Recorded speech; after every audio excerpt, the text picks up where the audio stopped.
BJP ವರ್ಕರ್ಸ್ಗಳೇ create ಮಾಡಿದ್ದು ಅಂತ ಇವತ್ತು ಸ್ಟೇಟ್ಮೆಂಟ್. ಇಡೀ ಪ್ರಪಂಚಕ್ಕೆ ಗೊತ್ತಿದೆ ಬಿ ಜೆ ಪಿ ಅಂದರೆ ಏನು ಅನ್ನೋದು. ಇಡೀ ಪ್ರಪಂಚಕ್ಕೆ ಗೊತ್ತಿದೆ, ಇಡೀ ದೇಶಕ್ಕೆ ಗೊತ್ತಿದೆ. ಇವತ್ತು ನರೇಂದ್ರ ಮೋದಿ ಎರಡು ಬಾರಿ ಪ್ರಧಾನಮಂತ್ರಿಯಾಗಿ 3ನೇ ಬಾರಿ ಯಾಕೆ ಆಗ್ತಾಯಿದ್ದಾರೆ? ಇವ್ರು ಯಾರೋ ತಿಮ್ಮಾಪುರೆ ಒಬ್ಬರು ಹೇಳೋದ್ರಿಂದ ಏನು ಆಗಲ್ಲ. ಅವ್ರ ಧೈರ್ಯ ಇದ್ದರೆ ಹೇಳಿ. ನಾವು ಹೇಳಿದ್ರಲ್ಲ ಈಗ ಗುಂಡಾಕಿ ಅವ್ರಿಗೆ, ನಾನು ಹೇಳಿದೆ ವಿಧಾನಸಭೆಯಲ್ಲಿ ಪಾಕಿಸ್ತಾನ ಜಿಂದಾಬಾದ್ ಅಂದವ್ರಿಗೆ ಗುಂಡಾಕಿ ನೇಣಗಂಬಕ್ಕೆ ಏರಿಸಿ ಅಂತ ಹೇಳಿದೆ.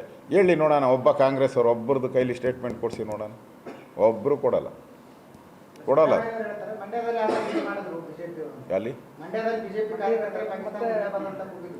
ಎಲ್ಲಿ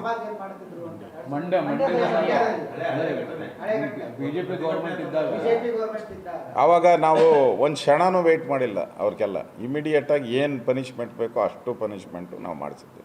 ಯಾವುದೇ ಗಲಾಟೆ ಮಂಗಳೂರದಾಗಿದ್ದಾಗೂ ಅಷ್ಟೇ, ಇಮಿಡಿಯೇಟಾಗಿ ಅವನಿಗೆ ಅರೆಸ್ಟ್ ಮಾಡಿ ಅವನ್ನ ಜೈಲಿಗೆ ಕಳಿಸಿ ಅವನ ಮೇಲೆ ಕ್ರಮ ತೆಗೆದುಕೊಳ್ಳೋಕ್ಕೆ ಮಾಡಿದ್ರು. ಇವ್ರು ಯಾಕೆ ಹಿಂದೇಟು ಹೊಡಿತಾ ಇದ್ದಾರೆ?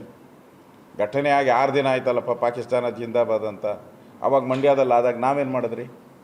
ಒಂದೇ ದಿನದಲ್ಲಿ ಕ್ರಮ ತೆಗೆದುಕೊಟ್ರಿ. ಇವ್ರು 6 ದಿನ ಆಗೈತೆ, ಇನ್ನು ಹೇಳಿದಾರೋ ಇಲ್ಲೋ ಅನ್ನೋದಕ್ಕೂ ಕನ್ಫರ್ಮ್ ಮಾಡ್ತಾ ಇಲ್ಲಲ್ಲ ಇವರು.